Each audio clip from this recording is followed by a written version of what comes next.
کبھی کسی ایسے رشتے میں پھنسے ہیں جہاں اپنی ہی پہچان، اپنی ہی حقیقت دھندلی سی لگنے لگے؟ آج ہم ایسے ہی جذباتی طور پر مشکل رشتوں سے نکلنے اور پھر سے سنبھلنے کے پورے سفر کو سمجھیں گے، ایک واضح روڈ میپ کے ذریعے۔ لیکن پہلا سوال تو یہی ہے کہ جو رشتہ اتنی تکلیف دیتا ہے، آخر اسے چھوڑنا اتنا مشکل کیوں ہو جاتا ہے؟ یہ ایک بہت ہی عجیب سی کشش ہوتی ہے اسی شخص کی طرف جو سب سے زیادہ درد کی وجہ بن رہا ہو۔ ایسے حالات میں اکثر انسان اپنی ہی یادداشت پر، اپنی سمجھ بوجھ پر شک کرنے لگتا ہے۔ ایک آواز آتی ہے، شاید غلطی مجھ میں ہی ہے۔ یہی اندرونی کشمکش اس تجربے کو اور بھی زیادہ مشکل بنا دیتی ہے۔ مگر اس سارے شک کے بیچ کہیں اندر ایک ہلکی سی آواز ہوتی ہے جو بار بار کہتی ہے کچھ تو گڑبڑ ہے۔ بھلے ہی دوسرا شخص کتنا ہی یقین دلائے کہ سب ٹھیک ہے، وہ اندر کی سچائی ہے کہ دبتی ہی نہیں۔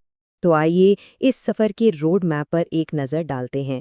ہم بات کریں گے اس انجانی بھول بھلیا کی، حقیقت کو توڑ مروڑ کر پیش کرنے کی، صدمے کی کیمسٹری کی، نو کانٹیکٹ کے ذریعے آزادی کی، اور آخر میں اپنے اندر اعتماد کی دوبارہ تعمیر کی۔ تو ہمارا پہلا پڑاؤ ہے حقیقت کو دوبارہ لکھنا۔ یہاں ہم گیس لائٹنگ کو سمجھیں گے۔ یہ وہ حربہ ہے جس سے کسی کی اپنی ہی سچائی پر سوال کھڑے کر دیے جاتے ہیں۔ تو یہ گیس لائٹنگ آخر ہے کیا؟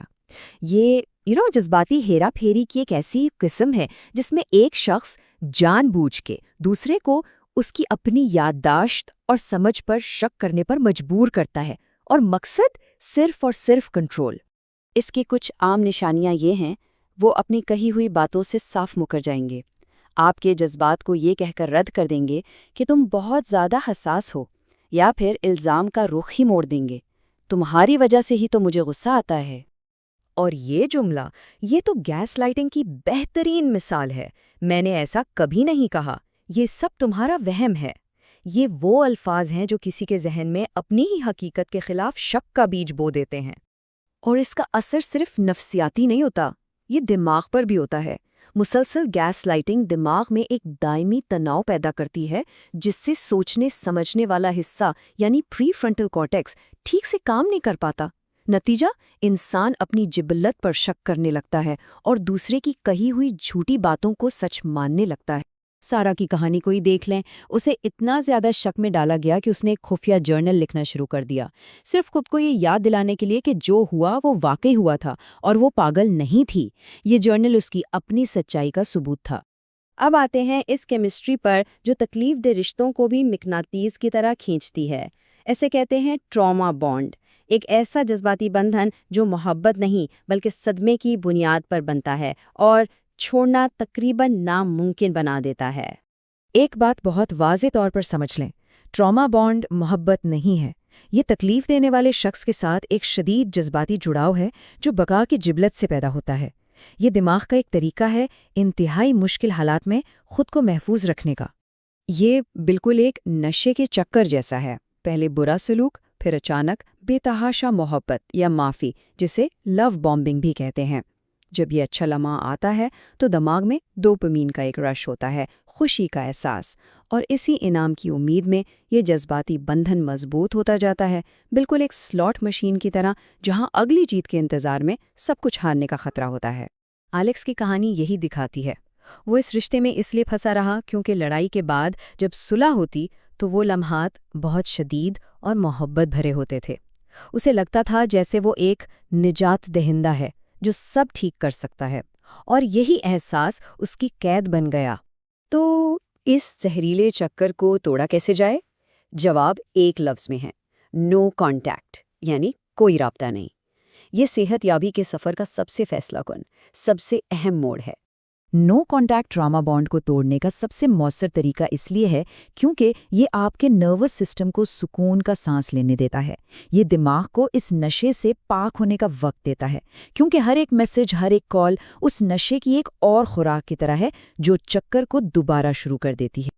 اور نو کانٹیکٹ پر عمل کرنے کا مطلب ہے مکمل طور پر رابطہ ختم کرنا۔ ہر جگہ سے بلاک کریں، فون، سوشل میڈیا، ای میل، پرانے پیغامات اور تصاویر مٹا دیں۔ مشترکہ دوستوں کو واضح بتا دیں کہ آپ کو سپیس چاہیے، اور ہاں، ہوورنگ یعنی واپس کھینچنے کی کوششوں کے لیے ذہنی طور پر تیار رہیں۔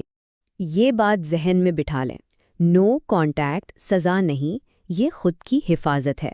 یہ خود کو ترجیح دینے کا وہ پہلا قدم ہے جہاں کوئی اپنی ذہنی اور جذباتی صحت کو سب سے اوپر رکھتا ہے۔ رابطہ منقطع کرنے کے بعد اصل سفر شروع ہوتا ہے، اندرونی سفر۔ ہمارا آخری حصہ اسی بارے میں ہے، اس اعتماد کو دوبارہ کیسے تعمیر کیا جائے جو اس رشتے میں کہیں کھو گیا تھا۔ اور یہاں اصل مقصد صرف اس شخص کو بھولنا نہیں، بلکہ اپنی اندرونی آواز پر، اپنے فیصلوں پر دوبارہ بھروسہ کرنا ہے، اس سمجھ پر اعتماد بحال کرنا ہے جسے گیس لائٹنگ نے کمزور کر دیا تھا۔ اس اعتماد کی تعمیر نو کے لیے چند عملی اقدامات یہ ہیں: ایک، ریالٹی جرنل رکھیں تاکہ اپنے تجربات کو خود تسلیم کر سکیں۔ شرمندگی کے احساس پر خود سے ہمدردی کے ذریعے قابو پائیں۔ مستقبل کے لیے اپنی حدود واضح طور پر طے کریں، اور سب سے اہم، محفوظ لوگوں اور سپورٹ گروپ سے رابطہ قائم کریں۔ یاد ہے سارا، اس کی کہانی کا اختتام اس کے ان الفاظ پر ہوتا ہے: اب میں خود پر بھروسہ کرتی ہوں اور یہی میری سب سے بڑی جیت ہے۔ یہی اس پورے سفر کا حاصل ہے، خود پر اعتماد کی بحالی۔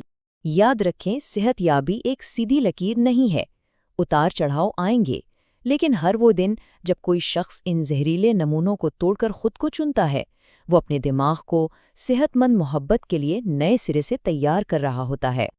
ہم آپ کو اس ایک سوال کے ساتھ چھوڑے جاتے ہیں: حقیقی خود اعتمادی کیسی دکھتی ہے، کیسی محسوس ہوتی ہے؟